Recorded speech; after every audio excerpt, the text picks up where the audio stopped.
Major funding for this program is made possible by grants from HSH Nordbank New York branch and First American Title Insurance Company of New York, Perfect Building Maintenance, the Moynihan Group. Additional funding for this program is made possible by grants from Anataurus Real Estate, CB Richard Ellis, Fremont Investment and Loan, Signature Bank, Stonehenge Partners, Swig Equities, the Engel Berman Group, the Wickoff Group, Titan Capital.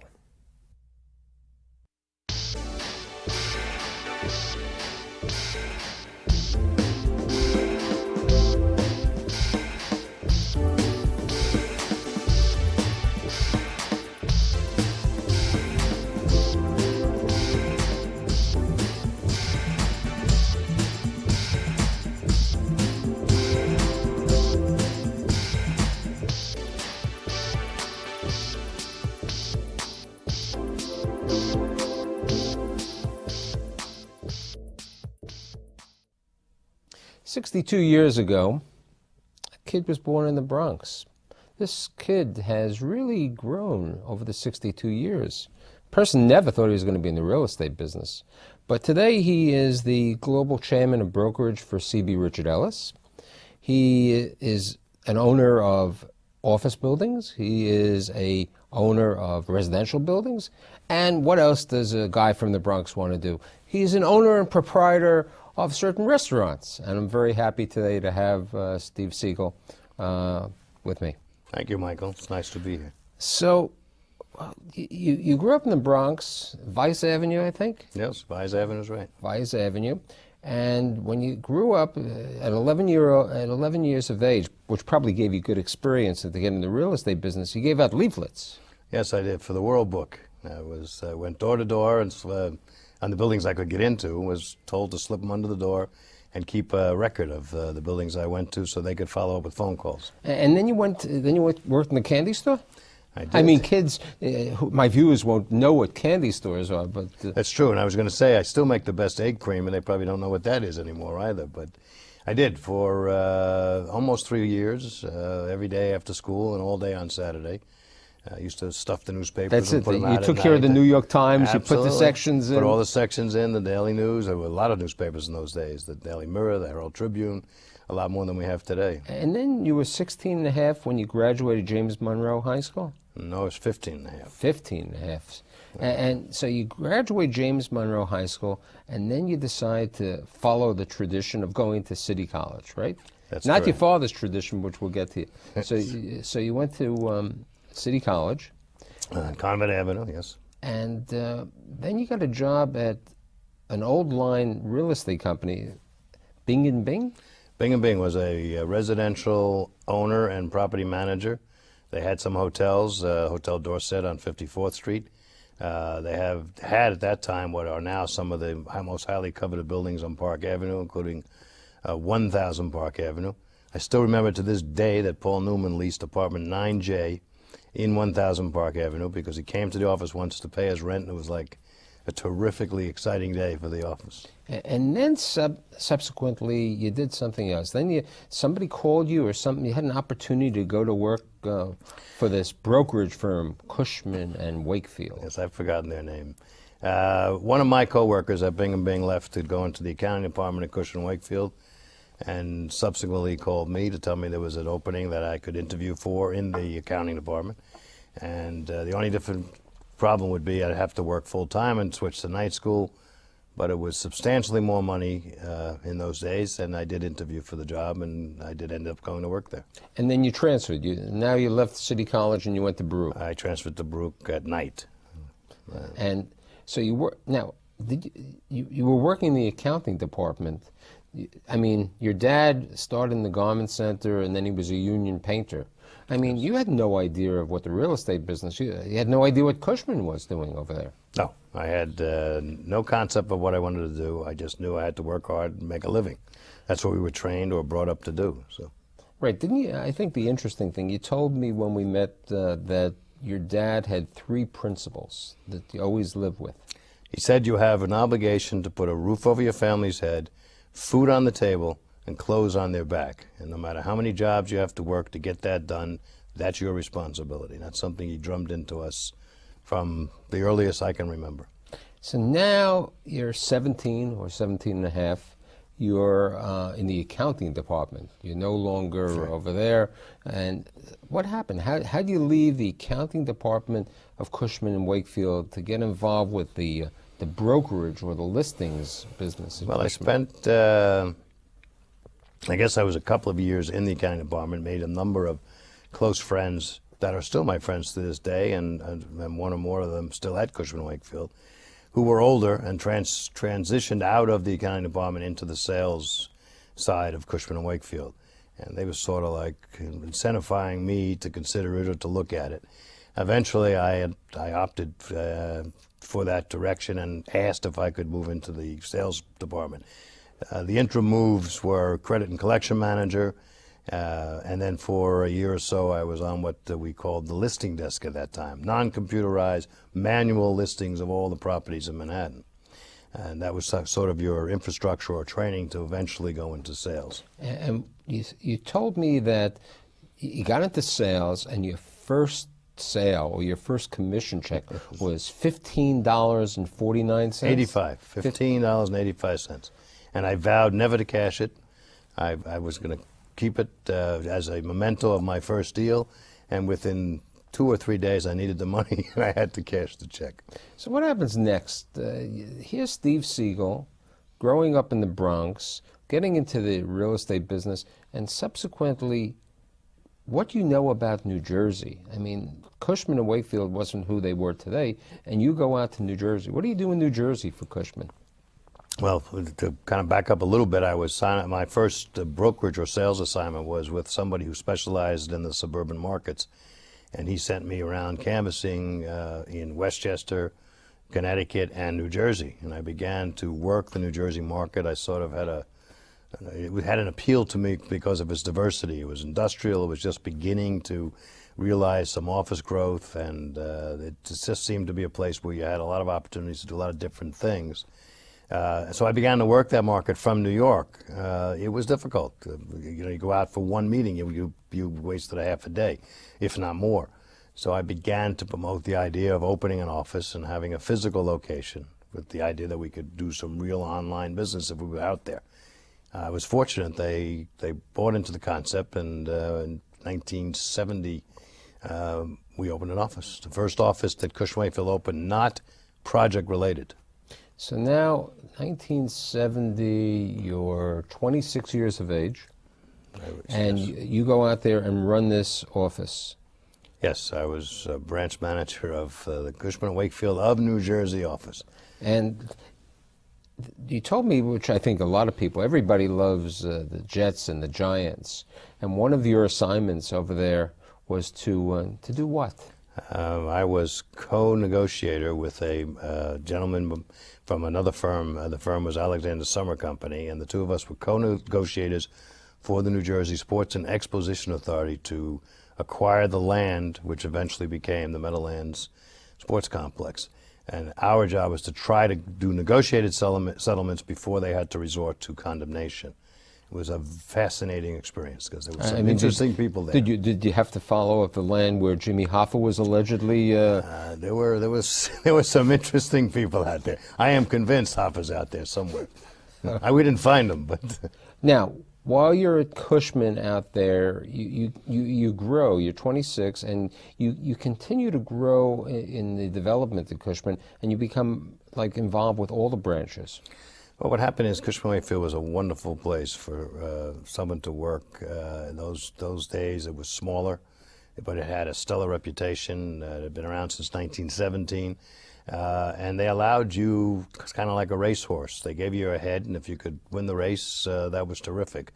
And they didn't put obstacles in your way. And so they gave me the opportunity in New Jersey, as I already said, and that went well. And eventually, they tapped me for what was known as a regional manager's position, which in that case, the region consisted of 10 cities in the Northeast. So I was Northeast Regional Director of cities like Pittsburgh and Washington, D.C., and Boston and Detroit, including New Jersey.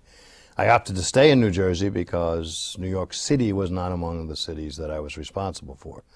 And I stayed in, that was 1979 when I became a regional director. And what happens later on? Because that's an interesting thing. At the age of 37 years of age, you become chairman, CEO, and head of Cushman & Wakefield. Yes, well, I kind of like, yes, it's true, and it's exactly what happened. It was in the fall of 1981. I was tapped for that position and elected by the board. We were 80% owned by the Rockefellers, so I was endorsed, obviously, or had to be by them. By the Rockefeller? By the Rockefeller family.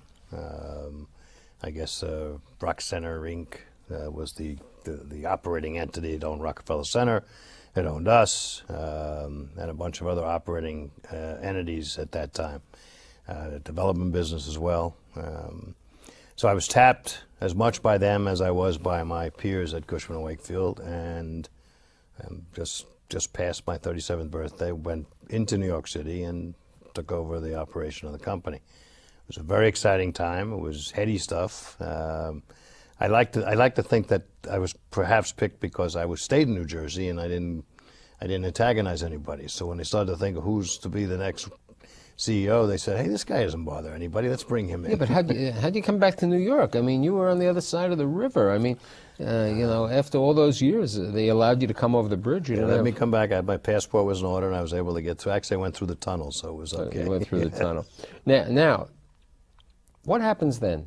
A couple years with Cushman in this position, and one of your clients who you had done a lot of business with when you were in New Jersey and when you were at Cushman was this little insurance company by the name of the Chubb Insurance Company. And what happens to Steve Siegel at this time in his life? Well, I stayed in the CEO's position and then moved out of it to get back into production and became chairman for a few years. And one of my accounts that I resumed representing was, as you said, the Chubb Corporation. And I became very close with a number of people there, including the head of their development group called Belmead. And we discussed the concept of my coming over and kind of taking them into the urban markets, both on development and investment. I think like everybody, every broker, everybody liked to own a restaurant or a hotel or a sports team. Every broker kind of thinks about development and equity at some point in his career. And this was a wonderful opportunity. And so I went. So now Steve Siegel, who was a broker and a very good broker, I'm not going to... You leave the brokerage business and you become a part owner with the Chubb in what, their Roseland Development? No, we formed a company, a separate new entity called Chubb Realty. I became partner and CEO of that. We opened offices on 56th Street in New York City. Within, I don't know, less than 20 months, we had almost 2.5 million feet of buildings under construction and or acquired, including a 60-story office building in Dallas, a brand new building downtown Washington, D.C., 2 buildings in New Jersey and Metro Park and on Route 78. I guess that was before the realization hit that we were probably in the midst of probably the single softest real estate environment that we had ever seen, or I had ever seen in my lifetime. We had other soft markets and other recessions, but there was literally 500 to 600 million feet of vacant space around the United States. Our systems back then weren't as good for tracking availability and supply. There was a lot of development that was created through non-recourse debt and there's also the tax shelter times. Tax shelter times, and we basically put a halt on all new development, new acquisition, and focused on getting tenants for the buildings that we had under construction and or purchased.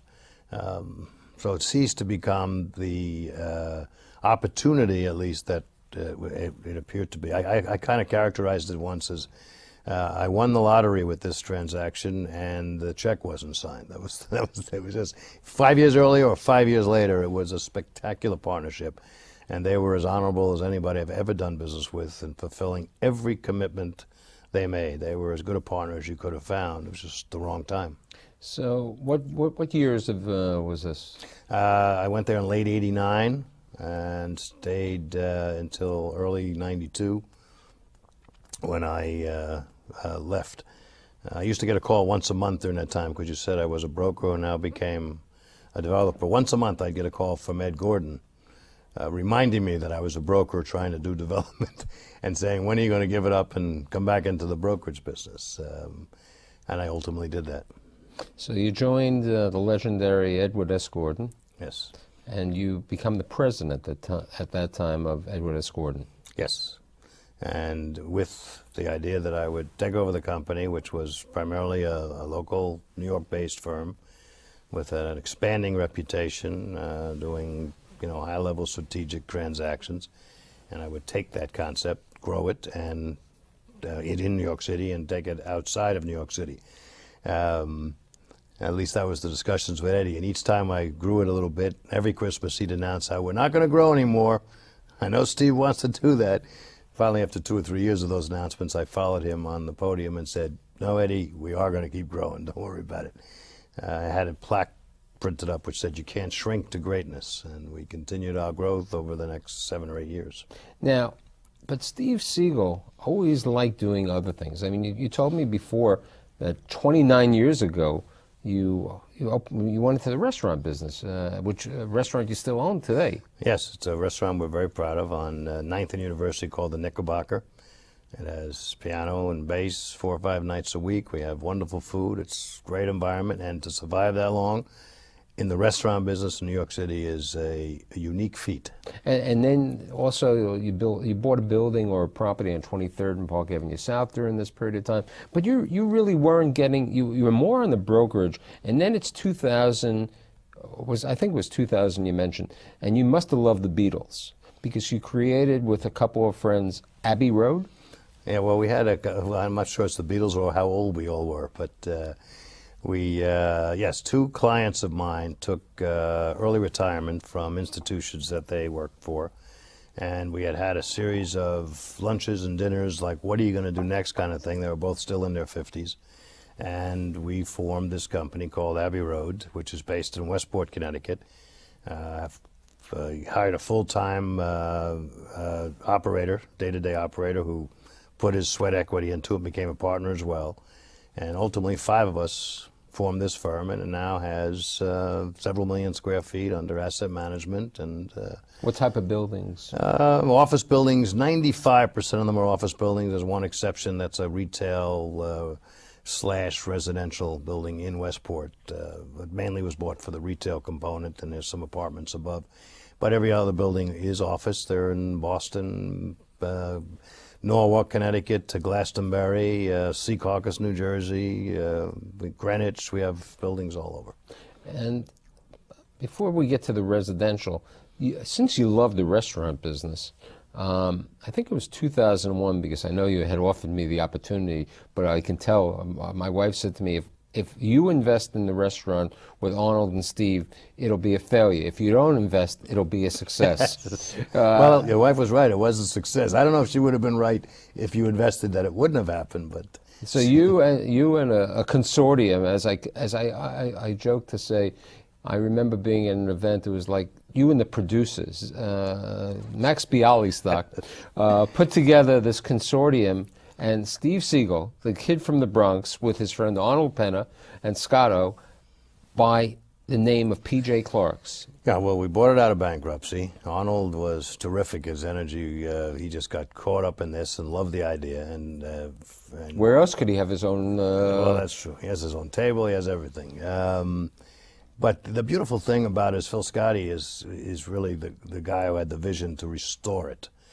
That he knew from the moment we honed in on it that this could be restored to its previous appeal and glamour and success, and that it was not any fault of the location, the restaurant, or the concept of the place that failed. It was the way it was operated back in the years before it went bankrupt. So we got it out of bankruptcy. We were fortunate that I was able to negotiate a new lease for us, because in bankruptcy, the prior proprietor lost a long-term net lease on the property. And Phil did an amazing job in restoring it. I always tell the story about the little old lady who was under construction for a long time, and the construction shed door was open, and she opened it up and walked in and looked around and said, "What's going on here? It looks the same." And Phil called us all up and said, "We did it." They're complaining that it looks the same, and it was done. I still remember being at the party the night before you closed the restaurant. And people said, you found things in the restaurant that were there for maybe 50 years, 80 years. That was amazing. We interesting. found an urn filled with ashes with a guy's name, his last name was Kennedy on it, not any of the Kennedy political family. And Phil tracked down the family member and said, you know, we have this urn with the ashes here. Somebody must have left it by mistake. And his daughter said, absolutely not. It's no mistake. My father, in his will, said, when I die, I want to be cremated and left at the bar at PJ's where I spend most of my life. So that's where it is. It's not out in the open, but it's back there somewhere. And so you have that PJ's, the legendary one on 919. You opened up a second PJ's in Lower Manhattan, and you're planning some other PJ's. Yes, I mean there's some grand schemes to or plans to expand probably nationally at an appropriate time. And now, okay, I mean, life isn't too hectic as it is. You decide to go into business again, but now not in the commercial business, with certain partners, and create SG2. Yes, very creative name. It's Siegel Goldberg 2 times, because there's 2 Goldberg brothers, Andrew and Jeff. Again, a fortuitous, this was a car ride on a rainy day with one of the 2 Goldberg brothers, and asked what he's doing, blah, blah, blah, outside of what his core business was, which is retail brokerage. And he told me he and his brother were buying small apartment buildings and actually developed a couple up in Harlem primarily. And by the time I got to his apartment building and dropped them off, we had agreed to try to take it to the next level and form a partnership. And what does SG2 today have? I mean, I know you like the Bronx. I know you like James Monroe. Well, until recently, we had around 1,100 units, all in Manhattan, from 67th and Columbus up to Washington Heights. And last week, we went hard on a contract to purchase 51 buildings, just under 4,000 units in the Bronx. So now Steve Siegel has gone full gamut, okay? From the accounting department, no, Bing and Bing, you weren't even in the accounting department. I was for about 2 months. Okay, so the accounting department into an entrepreneur of restaurants, commercial buildings, residential buildings. And then you also said, you love being a broker. And this year, you did one of the most interesting projects on 42nd Street. Yes, by the way, yes, I do love being a broker. I don't want, it makes it sound with all this stuff like maybe I'm the jack of all trades and the master of none. But I mean, I like to do a lot of things, and I like to think I have energy that can be used for that. But I do love what I do. My core business is the brokerage business. I have been doing that in one form or another for almost 40 years. And I was fortunate enough to make a marriage between seller and buyer, which will create an addition to the skyline known as 11 Times Square. It's on 42nd Street and 8th Avenue. It's a site that's been appealing and vacant for a long time. And SJP Properties, coming in partnership from New Jersey with Prudential, bought the site from Milstein, from Howard and Edward. And in a very short period of time, they will conclude all their plan additions and changes and approvals, and they will break ground on a speculative basis on a building of approximately 1.1 million feet. And you also said to me, besides that, which is this year, something that you really feel proud of is your involvement with Larry Silverstein in working on 7 World.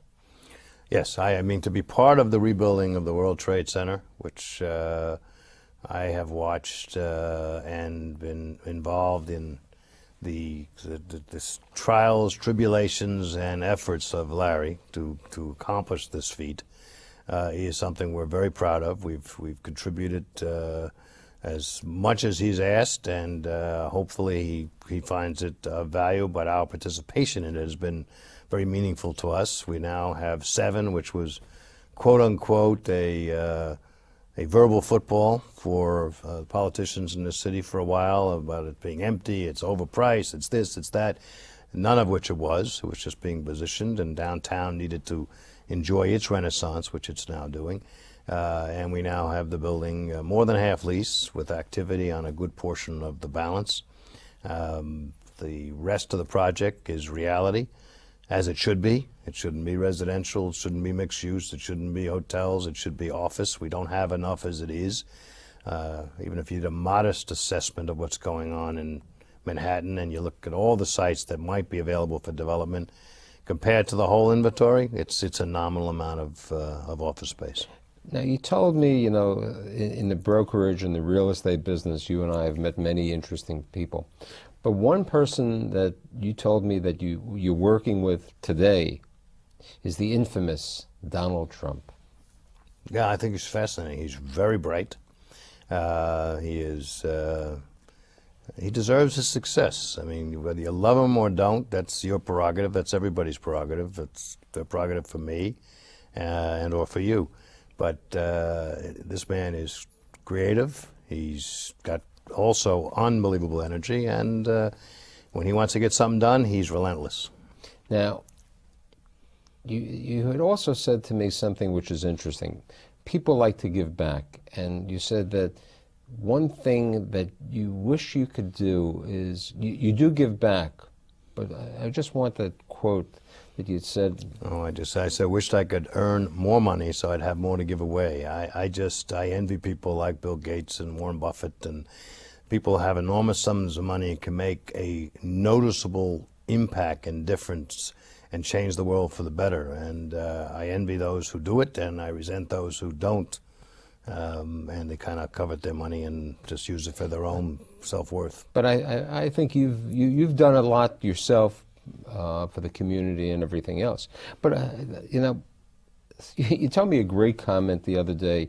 What a joint venture is in real estate, and everybody, you know, people always want to know, you know, how do people do things, and in the papers, the way I write sometimes, we discuss the term joint venture. What's a joint venture to Steve Siegel? Well, a gentleman by the name of Arnie Rebholz, who had Prudential 30 years ago, when I was a young broker and I got a big assignment from them, which was a joint venture, said to me, I just want to give you the definition of a joint venture. That's when one group has the money and the other has the expertise, and when it's over, the roles are reversed. And he went into a litany of bad experiences they had with joint ventures. I mean, obviously a true joint venture is compensating skill sets that make 1 and 1 equal 3. I mean, that's my definition. And you know what? And that's what Steve Siegel has done in many aspects. True joint ventures in business, true joint ventures in developing land, and a true joint venture in what's happened. Stephen, I think there is no question, especially we won't talk about the Meadowlands, what you've done over there. You know, you are truly a builder in New York, and I'm really happy that you've been with me today. Thank you, Michael. It was great to be with you.